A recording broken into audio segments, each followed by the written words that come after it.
Hello and welcome back to Armored Warfare with Design Gaming. This will be the second video I do that's basically a tutorial guide, and this will be on the various tanks and their roles. So this will be kind of how I feel they should play. Your mileage may of course vary, but obviously if you're interested in the tanks and what they do and how they work, this is where you go. I won't be going into depth on any of the specific vehicles really. I will be mentioning some minor differences, but in the end, I'm basically just going to look at the different types and compare them and kind of tell you how I feel they should be used role-wise. So, I'll quickly generalize.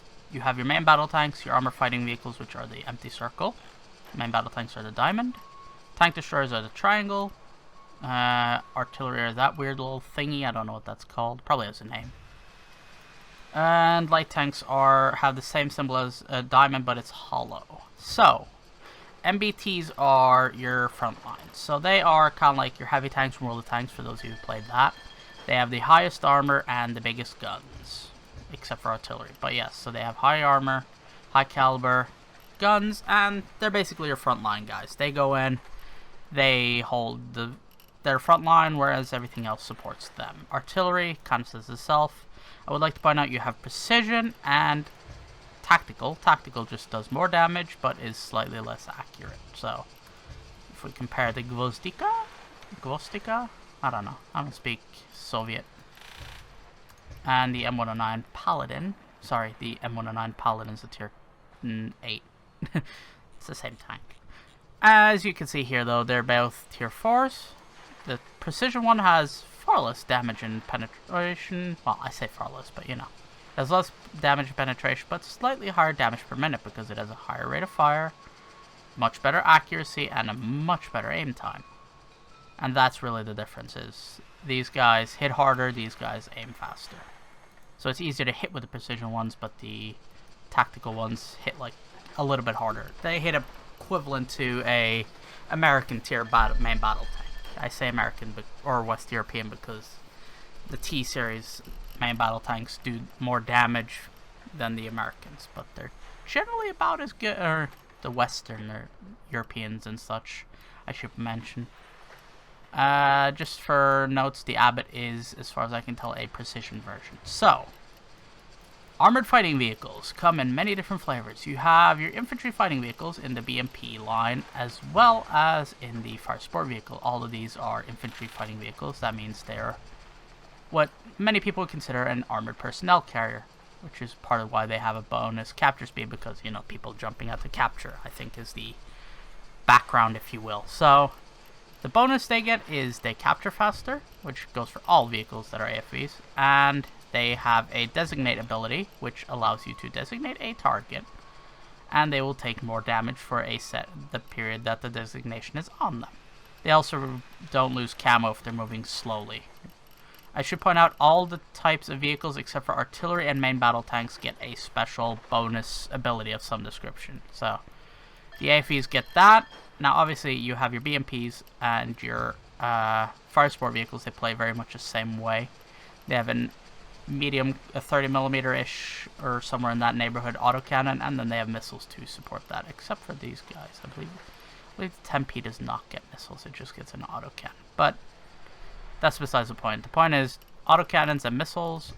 Autocannons and missiles. Obviously, these have autocannons and missiles, with the exception of Swingfire, which only gets missiles. But they are smaller, have a higher camo, and generally a higher view range than their equivalent tier BMPs, or even fire support vehicles, I believe. Yes, 410, 440. So if we compare the Weasel 440, which I believe is the max view range, I have to check that out. With you, 440, so okay, in this case, you have better armor and guns. These guys are more your fast, sneaky, get into position and hide in a bush for half the game kind of guys. Then, you have your tank destroyers, which, much like in other tank games, generally sit towards the back and snipe, and their special bonus supports this. They have high spotting ranges and utilize high caliber weaponry. They have the ability to suppress their gun, which means that they do not lose camouflage or they don't have as much camouflage penalties from firing, which obviously is a mechanic. When you fire, your camouflage penalty goes down drastically. I mean, your camouflage drops drastically because, as anyone who's ever seen a video or seen a tank fire knows they kind of make a big boom. But unlike in, say, World of Tanks, these guys are fast, lightly armored, and pretty good camo. So basically their role is to find good concealed positions where they can support the main battle tanks from a distance. These guys, more the lurking around, trying to get behind people if you want to fight, or just usually lurking, trying to capture, etc. Now, the light tanks in this are an interesting beast, because down here, they function kind of like the light tanks in World of Tanks, so they're not as dangerous directly, but they're good at spotting and all that, and they're fast and all the good stuff.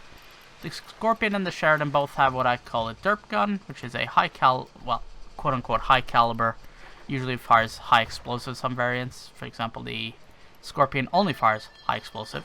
The Sheridan does get high explosive anti-tank and missiles, but it's actually a lot more dangerous than it looks. Then you get the Begleitpanzer, which for some reason is the only light tank with an autocannon and missile combo. Interestingly enough. Pretty good punchy autocannon, mind you, but that's besides the point. Let me just get back here. Then we get to the Stingray, and things start getting interesting, because the gun suddenly becomes 105mm, which, if we go over to the XM1, which is the M1 Abrams prototype, for those who do not know their American designation, X means this basically means it's a prototype of the M1. And the Leopard 2 AV, we can see that the gun stats are fairly comparable, although the German one is better because, well, let's be fair, the Germans are really good at making guns. Slightly lower pen, but similar damage, and this is a trend that goes all the way down to the XM8. And I imagine the M8 as well. I'll have to double check that in a second. You see slightly less than the Ariete and the other ones, but it's a light tank. These things function more as your World of Tanks medium tank. They're your flankers. You don't want to brawl, but they can, and usually you want to get around the sides of main battle tanks and supporting your main battle tank's push. So the main battle tanks are front line. These guys will go around the flanks, try and get behind or on the side of the enemies, and play peekaboo is what I would do anyway. Artillery's role, pretty much the same as in any other game. You want to just sit back and try and support your tanks. Obviously, in this game, when you fire, the enemy get a ping where you are, so counter battery is a very viable and, in fact, important tactic. And yeah, I think that sums it up. So again, your main battle tanks, for the most part, will just be the frontliners. Obviously, some exceptions. The Leopard line, for example, have, well, frankly, terrible hull armor. Whereas once you get the Leopard 2, you're fine. But the Leopard 1, the OF-40s, their hulls are shit, but the turrets are really good. So these things are really good at hull down. M60s are kind of not the same way. They have the good mix of both, and that continues down the entire line as far as I can tell. These things, as I said, even more paper than their cousins, but they have very good speeds. And these are all tanks you want to kind of have sitting in the back or in the flanks. One exception, oh, three exceptions actually, and that is the Terminator series of vehicles, which is the Ramka 99, Terminator 1, or BMPT, I believe it's the same thing, if I'm not mistaken. Yeah, this is Terminator 1, Terminator 2, and the premium version all are, well, it's a T-72 hull, I believe, with extra plating and stuff, and an autocannon, so this thing has, I mean, if you compare this, a Tier 6 premium, with this, Tier 6 not, well, it's a premium, but I'll get to that in another video, where they're basically premium tanks. Look at the hull difference. Look at the hull armor. This thing is ridiculously good, well armored. So, for PvE, this thing is my go-to because, well, it's a frontline tank. You can just rush up to their face and kill them with it. Whereas, say, a light tank like this can't because it's paper. Now, this thing's even more paper, but that's besides the point. So, we'll like to point out that's a 105mm gun. That does 339 damage. And 303 pen. So, yes, a very solid tank. But that's for, again, a different video. Anyway, I think that's about it. If I missed anything or there's something else you would like to comment on, please consider leaving a comment down below. Anything else you would like to see done videos of? I will spoil this. The next video coming up will be a premium tank guide kind of thing, where I just go over the differences between the premium tanks and whatnot. So Look forward to that in the near future. Anyway, thank you very much for watching. Please remember to like, favorite, and subscribe. Follow me on Facebook and Twitter for all the updates there for what I'm recording, when I'm streaming, where I'm streaming, although you can find me everywhere pretty much at Dazan Gaming, so just look for that. Link will of course be in the description as well. Also, if you would like to support the channel, you like what you saw, whatever, please consider checking out my Patreon. Link will be in the description, although again, Dazan Gaming. Just look for Dazan Gaming, you should be good. Anyway, thank you again very much for watching, and I will see y'all next time.